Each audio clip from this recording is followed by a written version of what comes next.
तर नमस्कार मित्रांनो, मी आहे शेखर आणि मी राहतो अंबेजोगाईमध्ये. स्वागत आहे आपल्या नवीन ब्लॉगमध्ये. घेतलं रोजच्यासारखं मारुती दर्शन, मग घेतलं आपल्या देवी मातेचं दर्शन, मग उघडलं आपलं शोरूम. उघडल्यानंतर आपली आज मोठी पोणी झाली मित्रांनो. जरा मस्त वाटलं, आनंद झाला. मग आपला आला फुलं घेऊन आला, त्याला देऊन टाकले. आपल्याला फुलं बघा, हे फुलं इतका स्टॉक की बघायचं काम नाही. घेतल्या मग पटपट वेण्या बघड.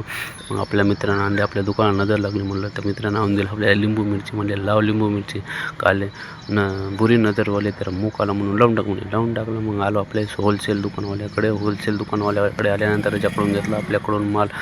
ते माल देताना बघा लहानपणीचे जामून बघितले. म्हणलं अरे वा, जाऊ द्या. पुन्हा घेतला माल आणि निघालो आपल्याला दुकानावर जात असताना पांडुरंग मेल कार्यालयामध्ये 25 रुपयाला शेलाला काही घ्या, 25 रुपये. म्हणलं वा, त्यानंतर आपला हे दत्तक पुत्र आहे मित्रांनो. डायरेक्ट मोठाच घेतला बरं का, आपण छोटा घेतला नाही. मग निघालो टोक दुकानावर आल्यानंतर बघा ही सहल लहानपणीची दिवस आठवली. खरंच लहानपणीच मजा असते, मोठं होऊन काय फायदा नाही मित्रांनो. 1ली ते 10वी एन्जॉय करा. 1ली ते 10वी फक्त मजा असते आणि पुन्हा जिंदगी सदा असते. म्हणलं जाऊ द्या, चला 2 वाजता दुकान बंद केलं. पण लक्षात आलं मित्राच्या बहिणीचा साखरपुडा आहे. चला म्हणलं आता काय राईट कार्यक्रम आहे.